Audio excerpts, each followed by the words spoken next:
Hey everybody, listen up. I got mega huge news. Meat Eater Live is heading back out on the road. That's right. Join me and the crew.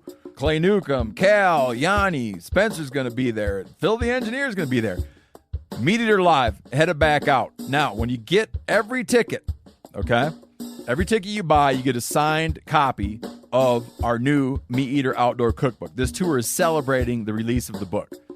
Buy a ticket, get a signed copy, Meat Eater Outdoor Cookbook, wild game recipes for the grill, smoker, camp stove, and campfire, which I'll point out is a $38 value. Here's where we're going to go. April 23rd, the Mesa Art Center in Mesa, Arizona. April 24, the Balboa Theater in San Diego. April 25, the Grove in Anaheim, California. April 27, the Crest Theater in Sacramento.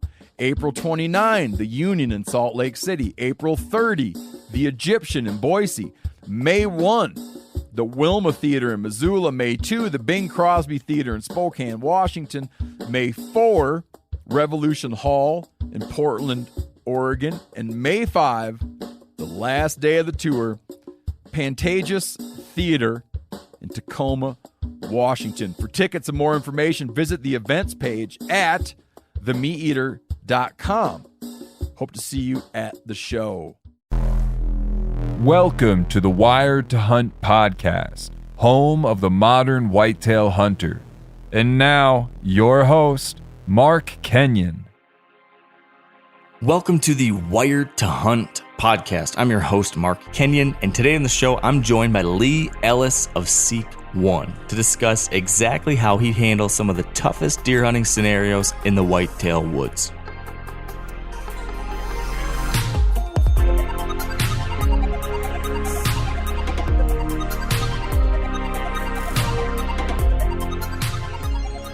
All right, welcome to the Wired to Hunt podcast, brought to you by First Light. Today, we are continuing our What Would You Do series, wrapping it up, actually. And as you know, if you've listened to the 3 previous, what we do here is we run our guests through a bunch of different hypothetical hunting scenarios. And this year, I've taken a number of questions and asked them to each one of our guests. So you've heard a few of these over and over and over again. And I did that on purpose, because I think it's very interesting and kind of enlightening to see how each one of these very successful hunters handles the same kind of situation, and they each do it in a different way. That, I think, is kind of encouraging, and I think it's a great reminder for all of us that there's not just one way to do this, that just because so-and-so from Iowa says you have to do it this way, that you can't do it in a completely different way in Michigan or Georgia or Mississippi or Pennsylvania, whatever it is. I think we can learn something from all of these people and then figure out what works in our neck of the woods with our style. And today's guest is a perfect example of this kind of person who's got a very unique kind of niche, but which I think we can learn from and apply to our places. So this is Lee Ellis today. Lee Ellis is one of the founders of Seek One Productions, just a super entertaining, very successful deer hunting YouTube channel, social media, full package of media offerings, and they focus on urban deer hunting. So the kind of thing that I did last year with Taylor Chamberlain, Lee is doing this to, just at an unbelievable degree with the quality of deer him and his buddies are killing. And they've done it in Georgia, they've done it in Tennessee, they've done it in Ohio, all sorts of different places. They're spreading out and proving that this style of hunting works all across the country. So today, we're getting that DIY perspective from someone who knocks on doors, who gets permission to chase deer in kind of funky, different kinds of places. And it's something you can do anywhere. If you want to check out and see a little bit of background, I suppose, on Lee and this style of hunting, I'd recommend you listen to our first podcast with him, episode 239. We kind of cover the basics and the foundation of how Lee hunts, why he does this, the basic kind of shtick. This is like their style of hunting. But today, we're going to get into the specifics of unique scenarios and situations, and just like we do on the Gauntlet. Lee's got some good ideas, some interesting stories, and I really enjoyed this one. So I think it's a great way to wrap up our August and then jump into the season. I mean, for a lot of us, September means bow hunting. So I'm very, very excited. I want to give you guys one Heads up, some house cleaning before we get into it. I've been telling you guys about my new gear recommendations page on the Meat Eater store. You've heard me say it before. I'll say it again. You go to store.themeateater.com/mark, and you're going to see my top recommendations as far as what we offer over on the Meat Eater store, from First Light, from FHF, from all the different brands and manufacturers that we now carry. So that's my little pitch for the day. Pretty sweet deal for those of you in the market. Hope you appreciate it. If you're not in the market, no biggie. Ignore me. Stick around for a great chat with Lee. You're going to enjoy this one, and I appreciate you. Let's get into it. Here with me now on the Wired Hunt podcast, and this is a first for me. I'm recording while driving in a pickup truck, and I'm not driving. I'm sitting in the passenger seat, but with me, we've got Lee Ellis. Lee, welcome to the show, man. Thanks for having me. Glad to be here. We've got crazy schedules, the both of us, so we had to get creative when how we could fit this in. So thank you for making the time. Yeah, we've been dancing around for a while. When I've had stuff going on, you've been free. When you've been free, I've had stuff, or when you've been busy, I've been free. So we've finally, the stars have aligned and our schedules are free. So in I'm excited. Like a 3-week window of August, this is the only couple hour window I think we've had that actually lines up. So we're making it work however we can. So hopefully folks can hear this all okay. But as you know, Lee, we're in the middle of this kind of series where I'm going through this what would you do gauntlet, where I'm basically running people through a bunch of these challenging, tricky hunting scenarios and then seeing how they would deal with them. So I've got a bunch of these for you. There's a couple doozies in here. There's a couple that might bring up bad memories. And I'm just going to see if you can make it through to the end. So are you game for that challenge? Yeah, I'm totally game. I think that there's going to be, I think this is one of those things where it's kind of like there's no right or wrong answer. I think that people have different hunting styles. So my answer may be different than, someone else's answer. But I think that's kind of like how your approach is it's going to play into kind of how you would attack these scenarios you're going to lay on me. So. Yeah, so true. So give me as much of that color once I give you some of these situations. Feel free to, give me as much of that context as far as how you're thinking about it, why you would think about it that way. Even things that have happened to you in the past that have now colored the way you make these decisions. I think that ends up being the most interesting stuff, Yeah, for sure. So let's just get into it. And this is a situation that I'm going to lay out here for you that I know you've been in this situation in the past. You've been in this scenario. And so imagine this. Imagine you get word of a giant deer. Someone on Instagram sends you a DM or something and says, hey, man, there is an absolute monster buck in my city, in my neighborhood, that's just next level. And I know you're into this kind of thing. If you're interested, you should come out, check it out, see if you can get this buck. But this is not near where you live. So it's going to require a drive, and it's going to require some detective work. You know nothing more than there's a big buck in this general area. That's all you've got. You don't have any access. You don't have any GPS coordinates. You don't have any, hey, I know he lives on this property. None of that stuff. Yeah. Question is this. Number one, would you follow up on the lead like that, just like a random DM and a picture from somebody? Would you chase that down? And what would be your game plan for that? Question one? Yes, that's question one. Would you follow it up? And number two, what's the game plan for getting in on that spot? Okay.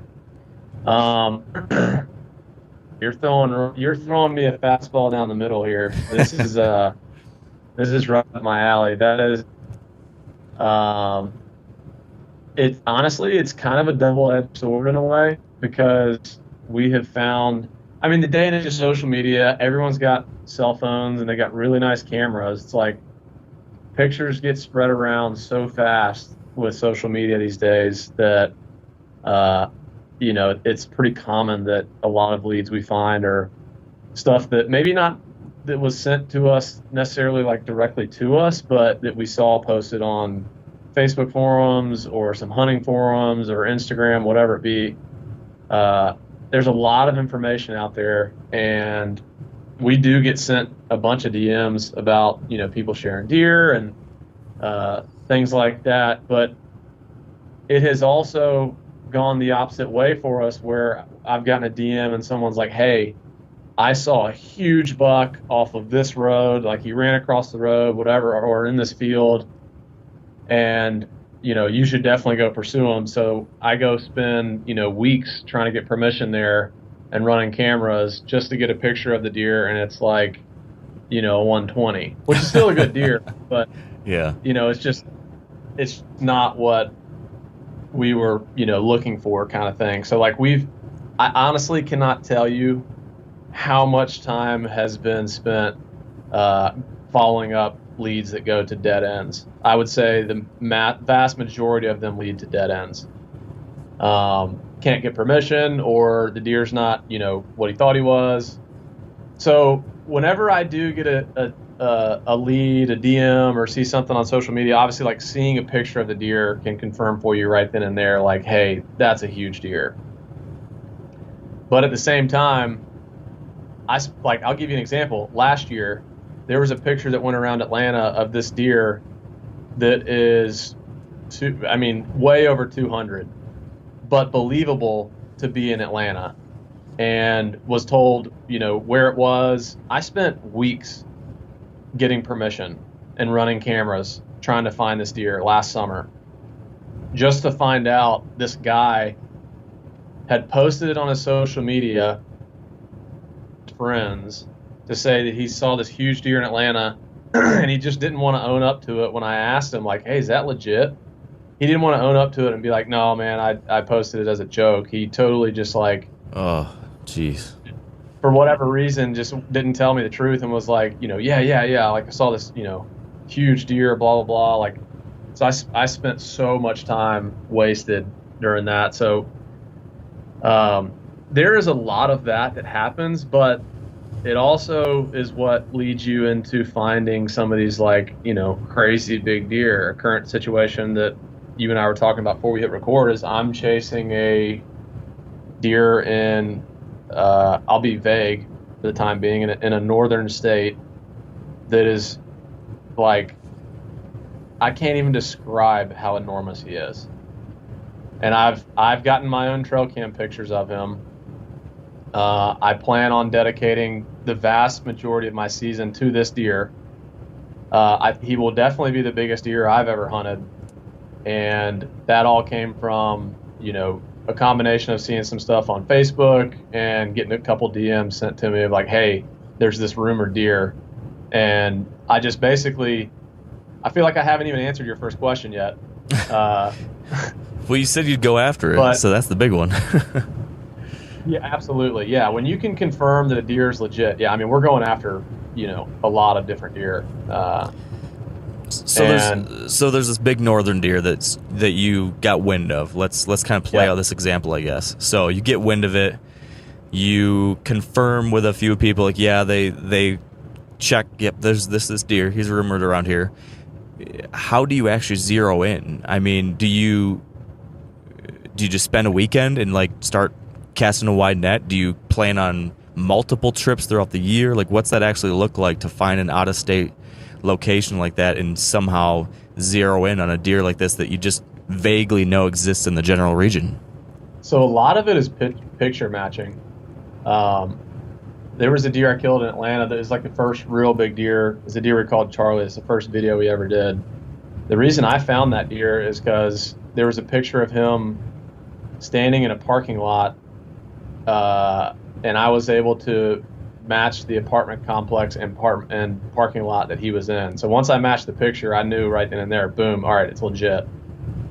So whenever we can, if you can match a picture, then 100%, boom, all right, this is real, it's legit, this is where this deer was seen. A lot of that is boots on the ground. So this particular northern deer, was seeing him on Facebook, different forums. You're seeing all kinds of road names up there. And I drove up there and just started door knocking. And, after you talk to 50, 60, 70 different people, you start to, every door knock, I'm trying to get information. So I'm like, I've got a picture of this deer from social media. and I'll flash them a picture of it and be like, have you, even if it's a no, even if they say no to hunting, I'll still, strike up a conversation with them, show them a picture, and, they can sometimes be like, oh, yeah, like I've totally seen that deer. He's huge. Or they'll be like, no, I've never really seen one that big. And so that particular northern deer, just from door knocking, I was kind of able to match, like, okay, this person's never seen him, this person's never seen him, this person claims they've seen one like him or probably seen him. And you start to kind of put the pieces of the puzzle together. And then eventually I ran into someone who actually had a picture on their phone of the deer. And that's how I confirmed 100% that that's where, that was that deer's range. And then I just, hit it running from there and just kind of started to branch out and get as many cameras out in that particular area. Is there ever a situation like this, Lee, where there'll be a buck that's too well known, like everyone knows about it and multiple people are after it? Will you ever pull out of the contest because you just know it's going to be a mess with 9 other guys in there or something like that? Yeah, I don't really like to hunt deer that are well known. I just don't like to stir the pot with Karens and people like that. So I don't really. If a deer is super well known, it's not like I'm going to go, target that particular deer. I try to find deer that are not that well known, but there was a particular deer in Ohio that was pretty well known, and he was probably 230 inches last year. Wow. I door knocked on a church, and they had like 6 acres behind their church. I got the yes. I go back there, and the rubs I found were unreal. Like, I've literally never seen the size rubs that I saw behind this church. And I was like, this has to be that buck. And as I was walking out there and sticking a camera out, I actually had a guy that was currently hunting that deer 2 houses over. He's probably, a couple hundred yards away, saw me walk out from his stand and put a camera up. I didn't even see the guy. Ended up making becoming buddies with him, and he's hunted the deer for several years. And I just was like, one, out of respect for him, and he's put in several years hunting this deer, I was like, you know what? I don't want to, interfere with your hunt for this deer. But 2, I don't want to sit in the stand and be looking at this guy every single time that we go to hunt and just kind of wave at each other and be like, hey, what's up, dude? Like, I don't really like that. Not really my style, and so I backed off of that deer. This year he's 250 inches. Wow. So I can legitimately say I have a spot to hunt a 250-inch deer, but I have chosen not to. You're a little crazy, Lee, but I respect you for it. So this is exactly my next question. So you just answered my next scenario, but what if I were to pivot a little bit on what you just described there? So imagine you've got an amazing spot like that where there's a big deer, you've got him on camera, he seems dialed in, and you feel good about it, but you go in there to hunt, and the situation here is that it's not another guy that has permission, but you spot a trespasser that comes in. So you're hunting, you catch a trespasser coming in that's trying to hunt the same spot.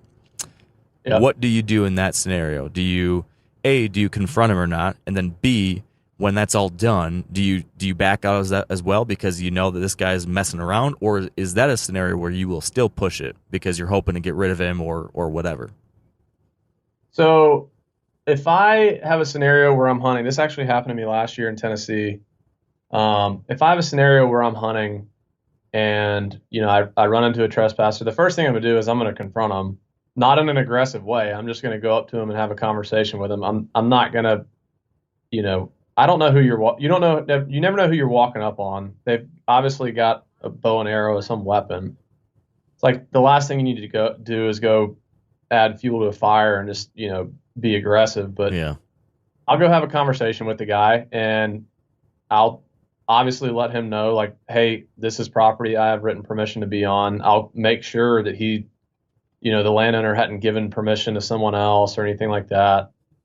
And so if I know that he's, not supposed to be there, I'll ask him, like, respectfully to leave. But if it takes a step further, we're like, I'm not going to call the game warden for like just right off the cuff. I'm gonna have a conversation with this dude and see if I can just handle it myself first. And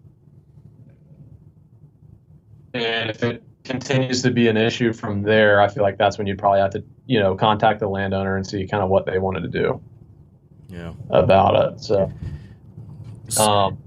I would, but you're saying like with him pressuring the deer, would you move on from that area? Yeah, like so you're not backing out of respect like you would with the other person. So in this case, would you back up just because you think it's busted, or would you keep trying?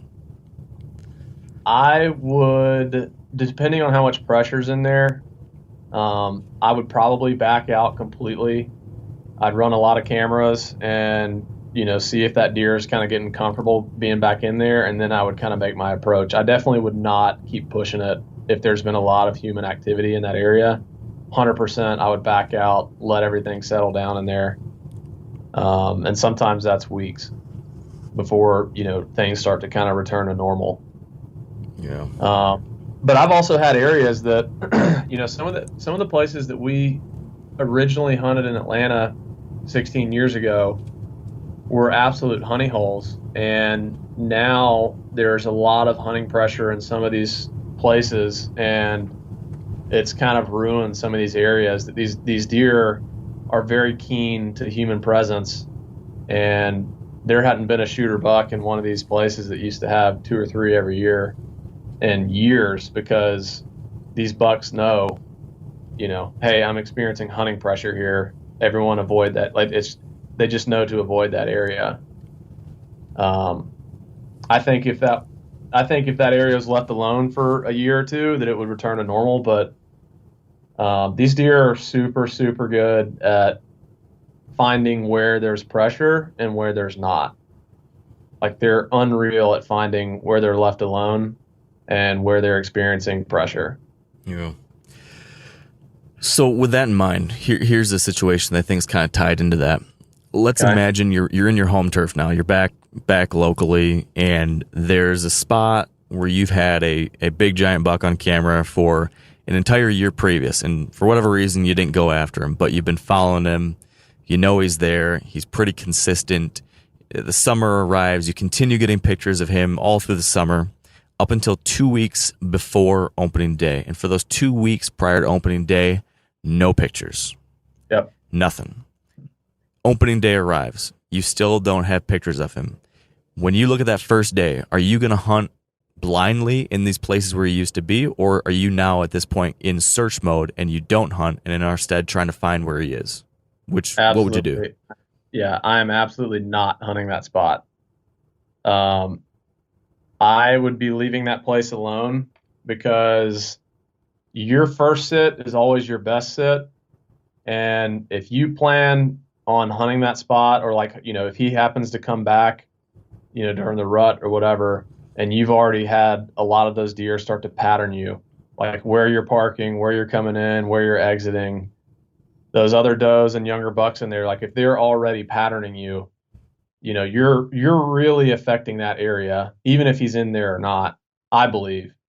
And I don't want any of those deer to be aware of my presence and me going in and out at all. So if he's not in there and I haven't seen him, sure, you can get lucky, and the day he happens to come back, you're there. But I'm in that situation, I'm never hunting there. I feel like my time is better spent being back in search mode, getting more spots, getting new cameras out, and finding kind of where he's at. I rarely am ever hunting. I'm rarely ever putting in sits where I don't feel like I'm in the game, because if I don't feel like I'm in the game, I'm just kind of doing more harm than good to that area. Yeah. So in that scenario, the 7 days prior, what does search mode look for you for the 7 days prior to that hunt? I mean, I'm curious, like, how many days are you doing something? What actually is the time component? Like, how much time are you spending on any one of these outings? Is it just door knocking? How many doors would you try? Like, what's the scale of the net you would try to cast now at this point? What would that look like in that 7 days prior? So I would obviously get back on my maps and be kind of looking at, where potentially he could have gone, in places I haven't been. And I will door knock and get as many cameras out as I possibly can until I get a picture of him. Sometimes I've had 15 spots to hunt one particular deer before. But sometimes that's not the case. Sometimes I've only got 2 or 3 spots that I've got to hunt a deer, and I'm seeing him on those cameras. So in that scenario, he's been gone for 7 days. Like, seriously, even if it's opening day, I'm not hunting.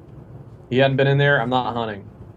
I'm door knocking, getting more cameras out, getting more eyes in the woods, and trying to relocate kind of where he went. So I'm kind of starting to cast a small net, going a quarter mile or less. And then, kind of branching out from there. So I kind of just slowly kind of work my way out until I happen to stumble upon kind of where he's gone.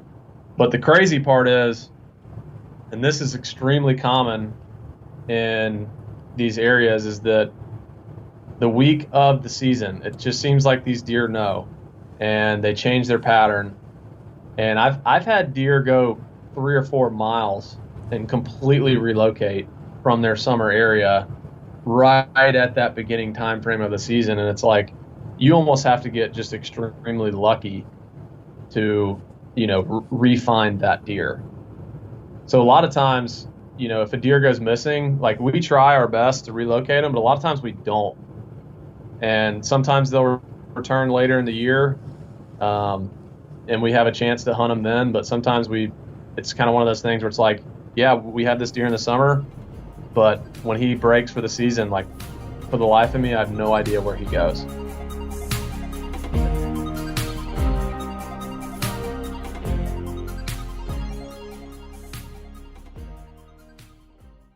Hey everybody, listen up. I got mega huge news. Meat Eater Live is heading back out on the road. That's right. Join me and the crew. Clay Newcomb, Cal, Yanni, Spencer's going to be there. Phil the engineer's going to be there. Meat Eater Live headed back out. Now, when you get every ticket, okay? Every ticket you buy, you get a signed copy of our new Meat Eater Outdoor Cookbook. This tour is celebrating the release of the book. Buy a ticket, get a signed copy, Meat Eater Outdoor Cookbook, wild game recipes for the grill, smoker, camp stove, and campfire, which I'll point out is a $38 value. Here's where we're going to go. April 23rd, the Mesa Arts Center in Mesa, Arizona. April 24th, the Balboa Theater in San Diego. April 25, the Grove in Anaheim, California. April 27, the Crest Theater in Sacramento. April 29, the Union in Salt Lake City. April 30, the Egyptian in Boise. May 1, the Wilma Theater in Missoula. May 2, the Bing Crosby Theater in Spokane, Washington. May 4, Revolution Hall in Portland, Oregon. And May 5, the last day of the tour, Pantages Theater in Tacoma, Washington. For tickets and more information, visit the events page at themeateater.com. Hope to see you at the show.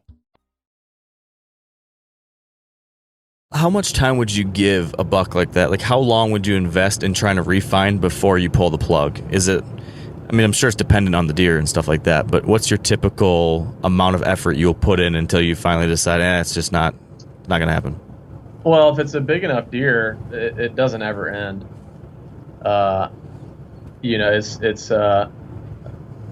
We'll obviously, I mean, we're trying to find something else to hunt, but if it's a big enough deer, we'll spend the whole year, continuing to get new spots and just kind of hope that we stumble upon them.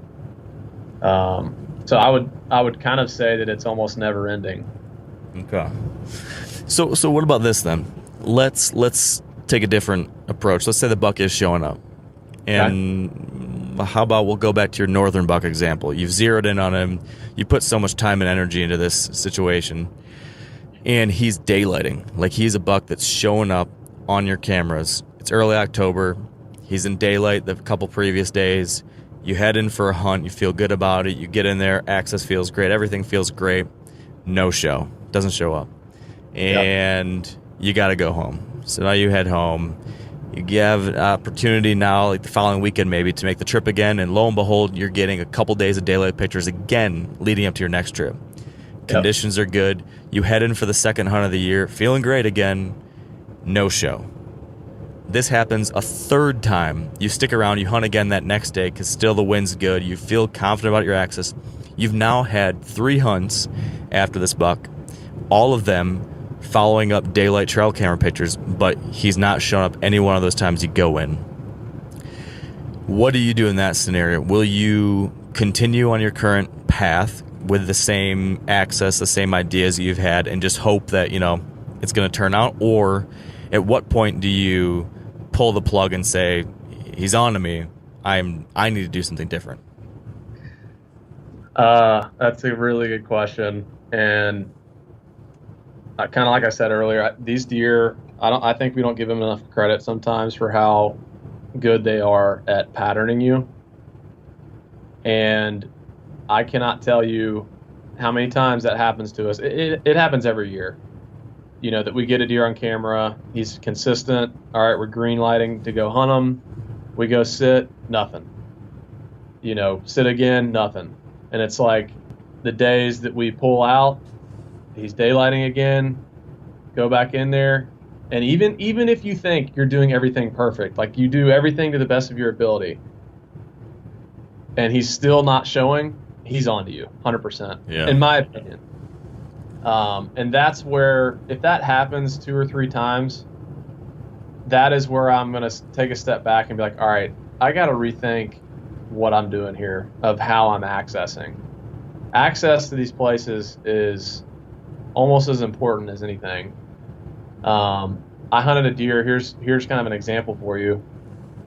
And this was probably 4 or 5 years ago, and like we're always still learning. Every single year we're learning new things.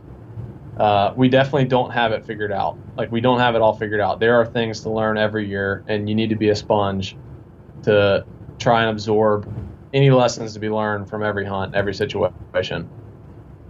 I had a deer, this was probably, I think 4 years ago, and that exact scenario, that deer's in there. He loved this area, but every time I was in there, he was never there.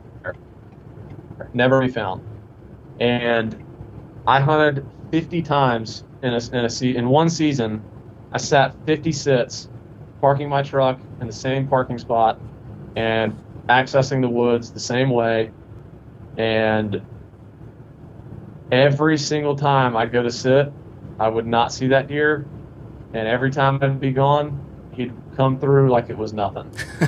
And he was so confident in when I was there and when I wasn't. Like he loved that area, but he was so confident he knew my pattern and what I was doing, that when he knew I wasn't there, he was like, daylight, middle of the day, there all the time.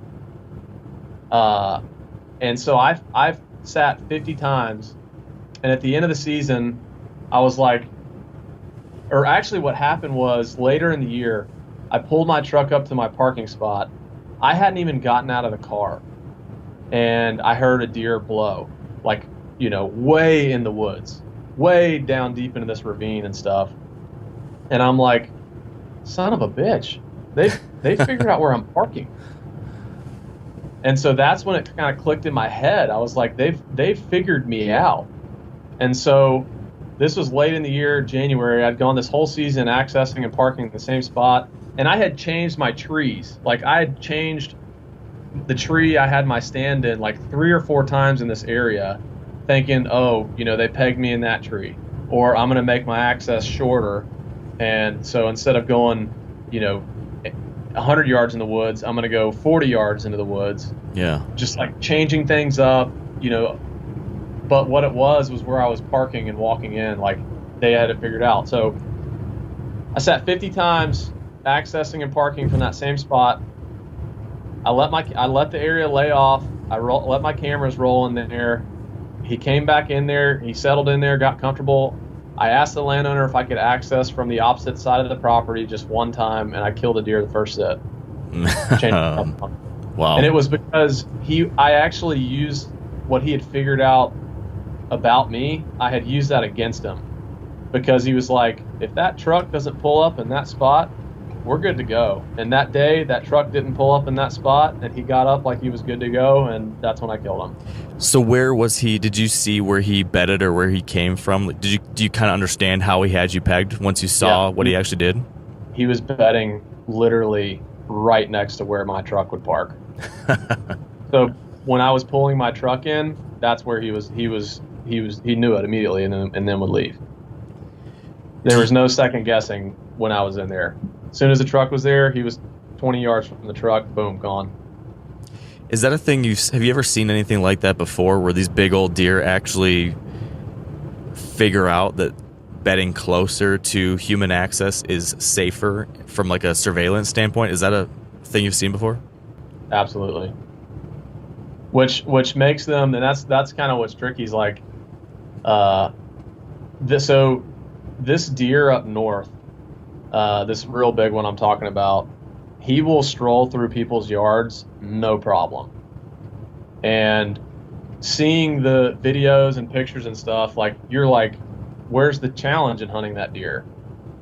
But when I went up there and started door knocking, all of the large blocks of woods, like the obvious blocks of woods to go door knock on, every single one of them has hunters. Yeah. And that deer is purposely avoiding those large blocks of woods. Like, instead of taking a creek through all these woods to get from one block of woods to the other, he'll roll through people's yards to get from point A to point B, because he's like, I know I can't be messed with here. And he's experienced pressure. He actually got shot last year by a hunter, and it didn't kill him. They hit him in no man's land. Wow.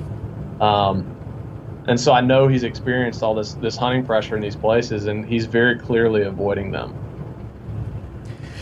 So, yeah, I mean, but to kind of really answer your question, yeah, absolutely. Like, these deer, they bed where they can know that the area they're going to get up and go spend time in, they know that it's not been tampered with. So they'll position themselves in places where they're able to kind of be aware of what's happening in there. Yeah. All right.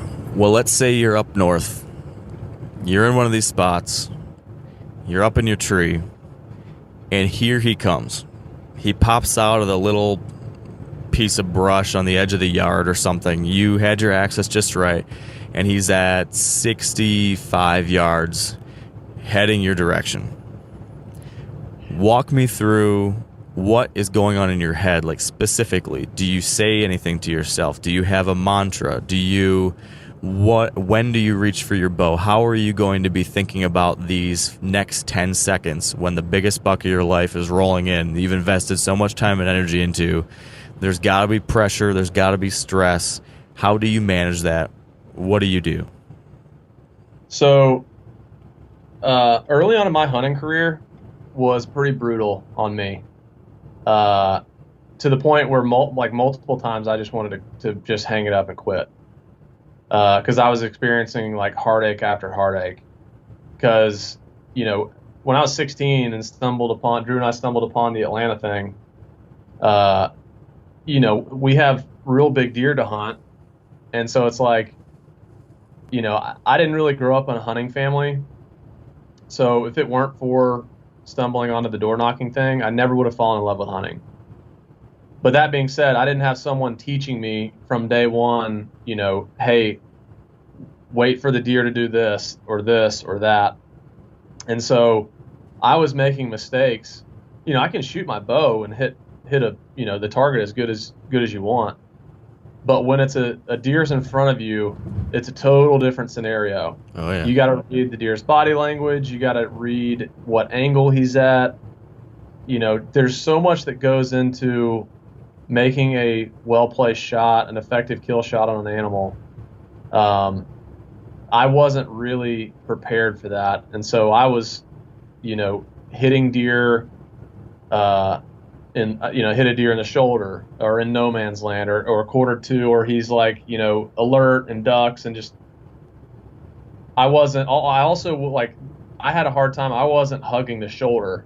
I would kind of panic, and I would be like, kind of back off the shoulder a bit, and I ended up hitting deer like in the liver and stuff like that. And just it made for some really tragic, like heartbreaker stories on really nice bucks. It's not like, I messed up on a doe. Although that sucks, it's not as gut wrenching as if it's a 150-inch deer. Yeah. So like my early on in my career, like, was full of just mistakes. And I think a lot of it was due to rushing the situation. Things just started happening so fast, and I couldn't control my head, and things would rush, and I'd rush into a shot that was not an effective shot, and I should have been patient, and I should have waited. So there's kind of a combination of things now. You have to be patient and take the right shot, but you also have to be aggressive when that shot opportunity happens. You can't hesitate. When I see that deer, I'm trying to slow everything down as best as I possibly can. I'm trying to slow everything down in my head. And that's really all I'm focusing on, is slowing things down, focus on killing the deer. Focus on killing a deer, be patient, but slow it down. Because I think a lot of mistakes are made when people just rush the moment because they're jacked up. So like I try to force myself to slow down. But one of the biggest things that I've done that has helped me just become better at just killing deer is shooting a ton of does. We've got a pile of does here, and when you shoot 10 does a year, you get to feeling that confidence that you just feel deadly. And so I've kind of got that confidence with me now where it's like if a deer is 60 yards and in, he's in my mind, I have that confidence like he's dead. And that comes from shooting a lot of deer, shooting does. It's just kind of that confidence that you have, like that you kind of carry with you. So if I had to give any advice to someone kind of getting into this or starting into bow hunting, is like, don't jump right into it and try to kill a 150-inch deer. Like go on a place where you can shoot a doe, kind of go through and find the motions that work for you on what calms you down and kind of the system you have that helps you put an efficient shot on a deer, so that you're kind of ready for when that moment happens. Because it's impossible to replicate that just adrenaline dump when you lay eyes on a deer you're after. Yeah, so true. But my big thing is I'm just trying to slow things down, focus on really just slowing it down. Is there any trick, or I guess the question that I'm still wondering about is like, how do you actually slow it down? Because like I intellectually know I need to slow it down in the moment, but it's a lot harder to know I need to slow it down versus like figuring out a way to hit the brakes and actually make my crazy mind do that in that high pressure situation. Like, do you have anything that you always do to force the slowing? Not really. I've remembered several times where like I've had a deer in range and he was like facing me for a long time. And I remember in my head, I'm like, I've got to pretend like this isn't happening. Like, I've got to put myself somewhere else. Like, yeah, I'm on a beach, I'm doing something, like I'm having a beer. I'm not, I'm doing anything I can to be like, I'm not here right now.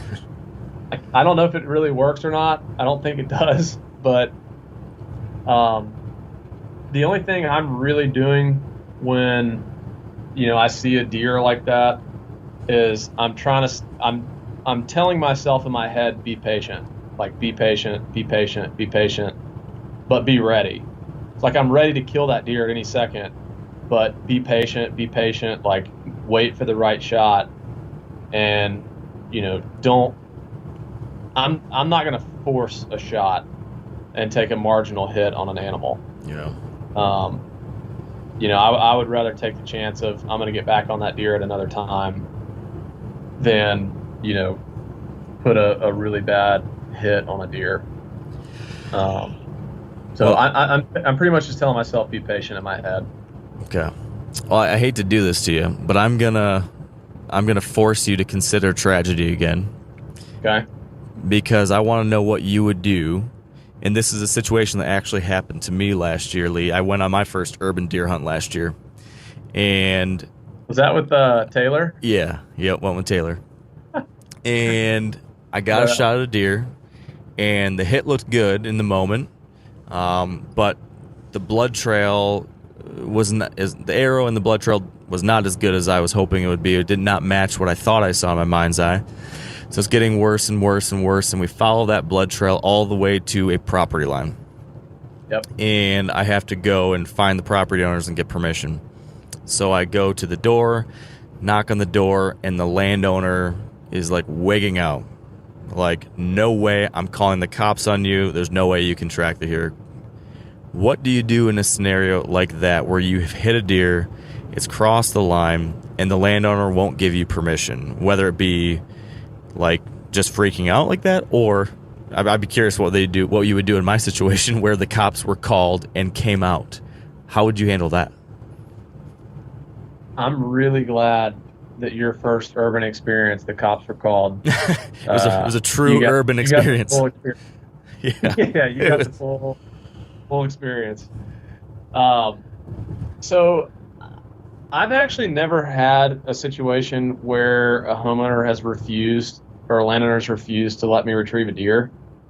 I assume the reason that they are not wanting you to track is because they're anti-hunting. Maybe they like the deer. They have a heart for the deer. And so I'm trying to, play into that of whether or not they agree with hunting. What's happened has happened. They can't change that. I've shot this deer. The situation we have is that you either let me retrieve this deer where the deer can be put to use and we can use the meat and all of the deer is used, or you can have the situation where that deer rots and goes to a complete and total waste.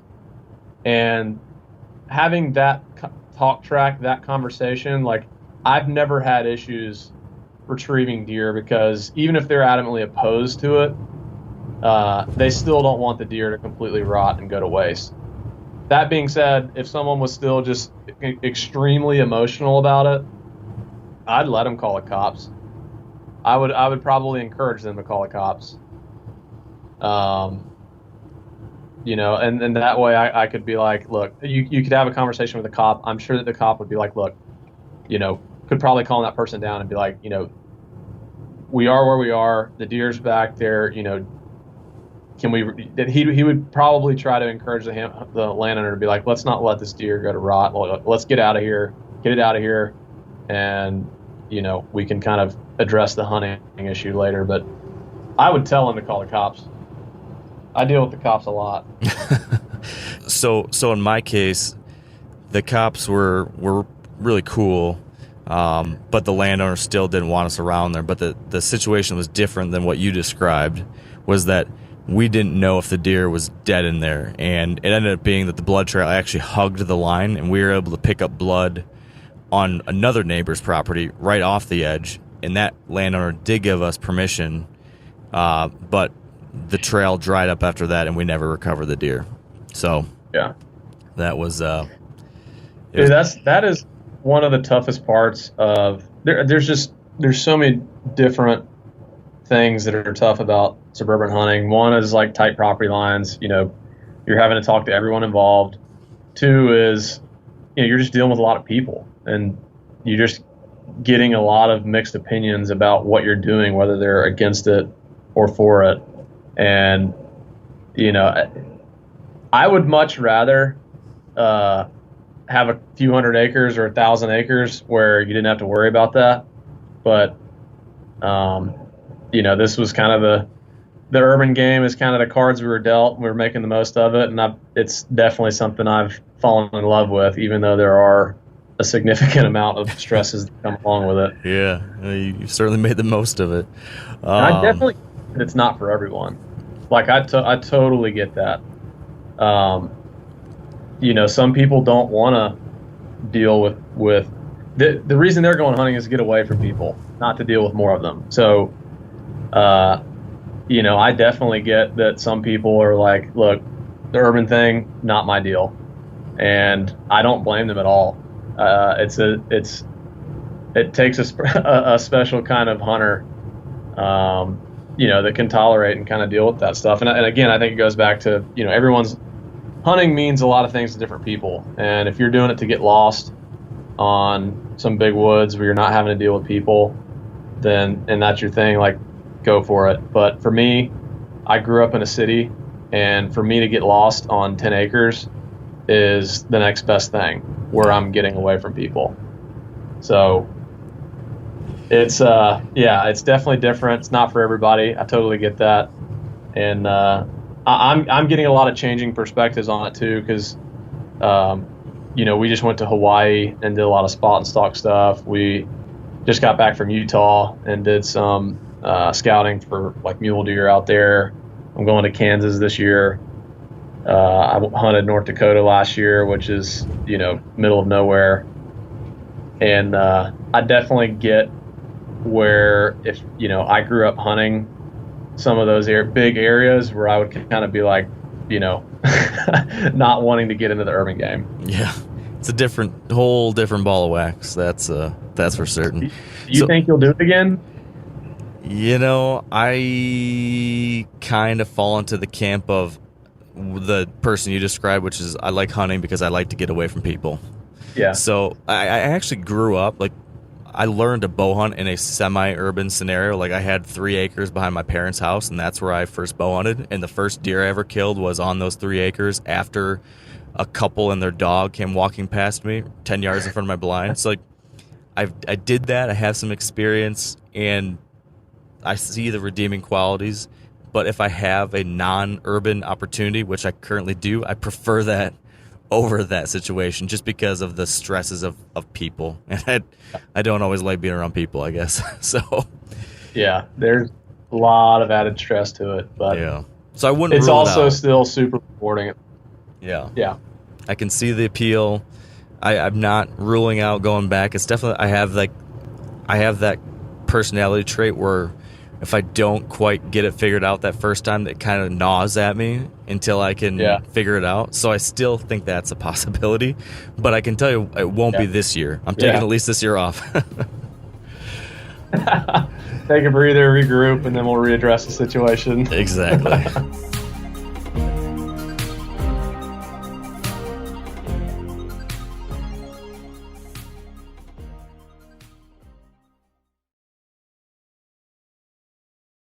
Here's another one I got for you, Lee. And this is right. One that I ask a lot of people a question like this because it's a scenario that I come up across hunting in, various Midwestern places and stuff. And I'm wondering if it's different for you in an urban situation than it would be for me on a 100-acre farm in the Midwest.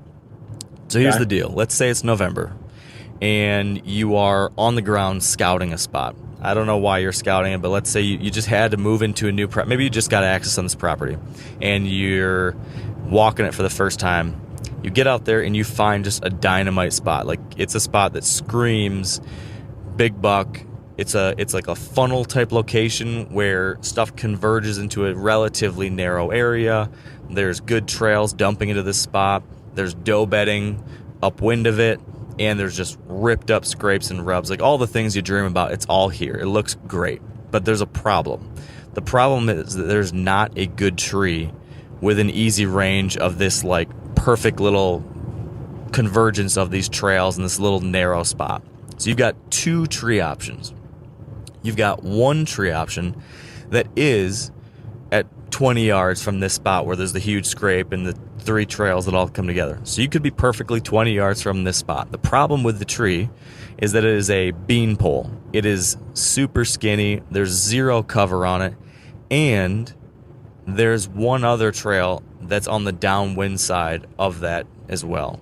And that there's a chance that there could be deer coming downwind of you. It's not, you're downwind of the best, but no cover in the tree. And there's still a chance that someone could get behind you. So that's one option. The second option is a perfect tree. It's like a scrubby oak tree with all sorts of branches coming out of it, and there's still leaf cover, and you could get up in there and they'll never see you, and it's downwind of all the trails, and there's a little bit of water, it's like a water feature behind you, let's say like a pond or a creek or something, so you feel very confident that nothing's going to wind you. And oh, by the way, this is a high deer density area, so there are a lot of deer moving around. So my question for you, Lee, is do you take the easy shot tree that's close to the convergence but has these risks, or do you say, I'd rather be super safe, be downwind of everything, and risk this deer being, 44 yards away instead of 20? What would you do in that case? That's a no-brainer to me. I'm taking the tree that is further away but more ideal. And I guess you could sort of, like, for me personally, I'm comfortable shooting to 40 yards. But for someone who's not, I would still say use the tree that's far off of the the scrape and the combining of trails and stuff, because you can almost treat that your sits as like an observation sit. So you at least know that you're not going in there and blowing stuff up and busting stuff up and blowing deer out, trying to get that perfect 20-yard shot. Ease your way into it. I would start in that tree that's further off, and if you sit there a couple times and you do a couple observation sets even, and you kind of learn, like, okay, these are where the deer are coming from. I do think I could get away with being in that bean tree, that pole tree. Then you could maybe make an adjustment there, but I definitely would not barge in and be making your presence super known and kind of be risking blowing a bunch of deer out. I would rather play it safe and kind of ease my way into it. I also think that we use mock scrapes a lot. So I would like to get in that tree that's a lot better. Your wind's better, your access is better, your cover's better. I'd throw in a mock scrape 25 yards from that tree and see if they start to take to it. And then, kind of go from there. That's interesting idea. You could also call too. I mean, you can rattle and potentially call a deer in the shooting range. Yeah. But I definitely, and that's just personally, that's my style. Like, I want to try and be as smart, and I almost overthink every situation, because I'm so paranoid that these deer are going to be aware of my presence. Is there ever a situation like that where, because of the proximity of other people, like specifically with wind, one of the things I wondered about on my urban hunt was, can I get away with more from a wind perspective? Because even if they're not used to people walking down into the creek bottom, there's kids playing on the edge of the yard 50 yards away, and the wind's got to blow in there a lot. And can I get away with the wind being a little bit more funky than I would in other places? Like, would you, like, take that same scenario, but let's adjust it just a little bit and just say, like, the big limiting factor now is just like it's down the bottom and the wind's going to swirl, you think. Like, it's a steep little bottom. There's 2 yards on either side of the creek, but the deer are traveling down the creek bottom. Would you risk a swirly, whirly wind down there? Or do you think, like, you can get away with that sometimes because of the urban, stuff going on? So I think, I mean, there's one of the big misconceptions with urban deer is that, you don't have to worry about your wind. They smell people all the time. They're used to it. Well, they're used to smelling people and being able to identify where that smell, that source is coming from. So if they smell kids playing in the yard and the kids are making noise and moving around and they sit there and they're seeing them, that's no issue to them. But when they're walking through the woods and where 99 times out of 100 they're not smelling someone that they can't see, and all of a sudden they're walking through the woods, they get a whiff of a human and they're like, where is he Right. Can't see him. That's when they're busting you. We get busted all the time. I had a situation last year where I'm on a doe hunt, it's late season, and I had this deer catch my wind. She blew and kind of ran back, like, I don't know, 80 yards, and she was standing like 10 feet below this person's deck, like right behind their garage door and stuff, looking in my direction, like trying to find me. And I'm like, in my head, I'm like, those people, like, she has to smell humans at that house. There's no doubt. Those people are in their yard. I'm sure they're on their back deck. Like, she has smelled people at that house. Yet she's standing there about to blow at me and blow out of here because she smelled a human. But the difference was she couldn't find where I was, and that wasn't normal. So she blew out of there and was standing next to a house that is probably covered in human scent. But, you know, the human scent there, she's able to identify with that house, but she's still wind checking me, lifting her nose up in the air, wind checking me from where I'm hiding in the woods, trying to find where I'm at, because she identified that human smell where it's not supposed to be. Yeah. So they're really good at, my point is that, yes, your wind and scent is still super, super important in these urban areas. I do think there are situations where does are potentially more tolerant if they're around people a ton in parks or whatever. I've definitely had situations where like a doe has smelled me and has not cared as much as like a deer on 1,000 acres. But the vast majority, these deer are extremely keen to human scent, where it's coming from. If they can't find it, they'll blow out of there. It's so interesting how they can. There's this threshold that they figure out that they know it's when it's safe or not, and if you just seem to cross that line a little bit, or if it's not where it's expected, it's alarm bells ringing fast. And what I've noticed, this is for anywhere that you're hunting. We were just hunting Hawaii, and we were hunting axis deer, and we were hiking kind of in these mountain areas, spot and stalking these axis deer. And there's hiking trails, that people go on occasion. And, if we were walking around and stuff, the person we were with, who's hunted there his entire life, is trying to mimic a walker, a hiker. He's like parking by this bench, his truck by this bench where people park to picnic, and making noise on purpose and acting like this is just, we're not a hunter. We're just here on a picnic. We do the same stuff back home. Like, you're trying to not act like a predator. So if I had landed a brand new hunting spot and it's November and it's prime time and I really don't want to go in there and blow the area out, I'll walk in there and purposely be having a conversation with myself. I'll be talking, like making noise on purpose. And if I see a deer, I'm not making eye contact with them at all. I'm barely even looking at them. And they'll identify you as like, oh, I've seen this before, as some person that's, strolled through the woods that is just exploring or whatever. They'll kind of associate you with like, that's just what that was, as opposed to, okay, this person's acting like a predator. They're quiet. They're slipping around. They're paying a lot of attention to me. They're looking at me a lot. I remember one of the biggest deer I've ever killed was a 203-inch deer like 6 or 7 years ago. Same exact scenario. I got a new spot. The deer went missing. He ran to his rut area. Couldn't find him. Trying to relocate him. I get a spot. I walk down in this ravine, and I'm talking to myself, and he pops up across the ravine like 150, 200 yards away, and it's unmistakably him.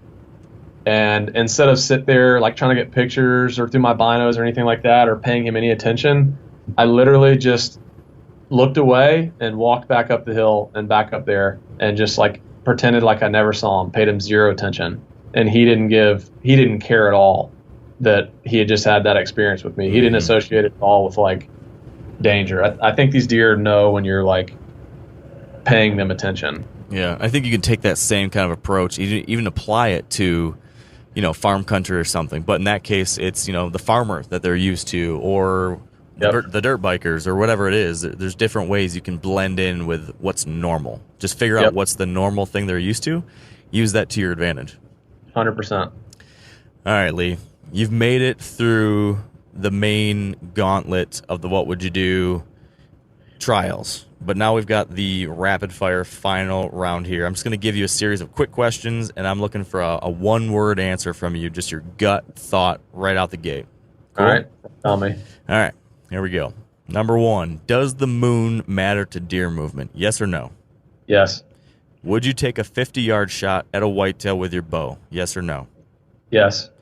If you could only have one of these tools for the rest of your hunt, which would it be? Rattling antlers or grunt tube? Rattling antlers. Expandable or fixed blade broadheads? Oof. I'm undecided currently. Oh, wow. All right. Should you stop a buck that's moving with some kind of sound before shooting with your bow? Yes or no? Preferably no. All right. Here's the last one. You can give more than a one-word answer, or you should give more than a one-word answer on this last one. Let's say that I rule the world, and I'm going to take away your hunting privileges for the rest of your life, Lee, unless you can kill a 5-year-old buck this year, but you only get 1 day to do it. You get 1 day to hunt. You can pick any location in any place in any kind of stand site you want. Tell me the date on the calendar you would choose for this hunt, and describe for me like your perfect scenario for this very high pressure, high stakes hunt. You want me to tell you location? I mean, you don't need to tell me the specific location, but like I would do this state, this kind of spot, on this date would, whatever date you think would give you your best chance. I would go November 4th, and I would have to go with my bread and butter in Atlanta, and I would be in hardwoods somewhere around scrapes. Scrapes and hardwoods. And would this be like a big chunk of timber that you happen to have, or would this be like a tiny little focused piece of timber that happens to be just the hot spot? Like, give me a little more detail on what that like ideal scenario would be. It is. It's probably 5 acres of hardwoods, and it funnels out of a much larger, several 100-acre piece of property that cannot be hunted. Yeah. And they kind of funnel out of that area and kind of funnel into my little 5-acre ridge. It's like a pinch. So I like areas that pinch deer a lot. And this little spot I've got, there's hundreds of wide open acres, and they all funnel this little creek and this hardwood ridge into this little area, and it puts them, 50 to 60 yards from me, coming from it just cuts off a lot of trails they can take, and I'm always looking for really good funnels.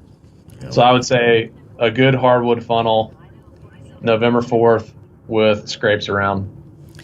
That sounds really good. I like the sounds of it. I feel like I feel good about your chances, Lee. What before I let you go, what should people be expecting to see from you guys this year? Where can they follow your content this fall? Anything you want to plug, please let our folks know. Yeah, I mean, our channel is Seek One on YouTube. We are going to be getting content out really quick this year. We're traveling to a lot of new places we haven't been. We're branching out. We're sticking to our bread and butter, which is the urban game, the door knocking game. But we are branching outside of that this year with, some bigger woods hunts. I've drew some tags in Kansas, so I'm going to knock on some farmers' doors out there. Going to North Dakota, doing the same thing up there, getting different experiences and, wanting to challenge ourselves in different environments. I'll probably be posting most of my stuff on my personal Instagram. I've made this name when I was 15 years old in high school, and I should have changed it, but I never did. Yeah. People ask me all the time about that. I'm like, dude, I don't know. I made the name when I was 14 years old, and at some point it was too late, and I just never changed it. It's _Roy is my personal one, and then Seek One Productions is our kind of homepage on Instagram as well. So I got to ask, is the northern buck hunt, is that something you're going to be sharing updates throughout the year, or are you going to keep it quiet till it's all said and done and then we'll find out what happened? To be honest, I was going to, try to.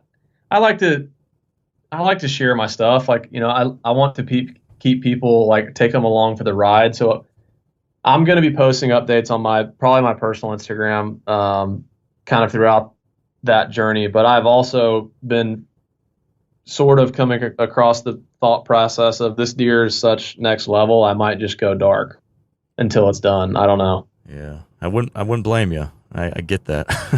So we'll see. Well, I will be crossing all my fingers and toes, and hopefully we can have another chat like this after it's all said and done and have a good story to tell. So one last thing, and the reason I'm bringing it up is I'm actually headed there right after we hang up. For the sake of flying under the radar from the Karens and stuff in these neighborhoods, I bought a very used and beat up Honda Element at a car auction. I'm gonna slap a Hello Kitty sticker on the back window, and I promise you that no one's gonna look at that vehicle and think, "Yeah, that dude's hunting back there." That is genius. Truck. That is genius. Well, if I run across, well, good luck, man. I hope it comes together for you. I appreciate you taking time to chat through this stuff. If you want to come to Atlanta, man, you got open invite. If you want to revisit that urban hunt, I feel like I need to at some point. I've gotta get that monkey off my back. So we're gonna have to find a time to make it happen. Yeah, let's do it. All right, Lee. Thanks again. Have a good one. Yeah, see you, man. All right, and that is a wrap. Definitely go check out what Lee's got cooking over at the Seek One YouTube channel. Follow along. I'm excited to see how this season goes for him. So, with that out of the way, thank you for listening. And until next time, stay wired to hunt.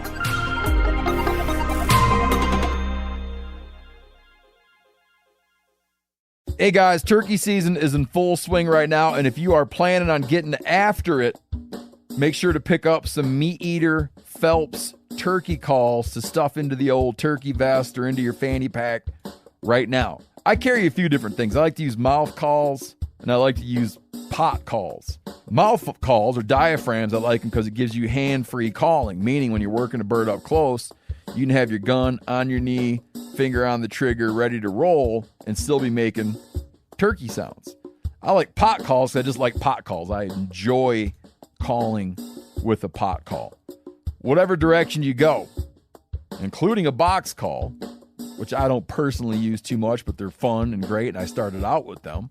Yanni, on the other hand, one of my main turkey hunting buddies, he loves box calls. And what's funny is I'll now and then look to him and give him the look that means get out your box call and find us a turkey. So it's not that I don't like him. I just have Yanni use his. Then I don't have to carry it. Go to Phelps Game Calls. Get calls that are made in the USA and get calls that'll get them close. Find yours at phelpsgamecalls.com today.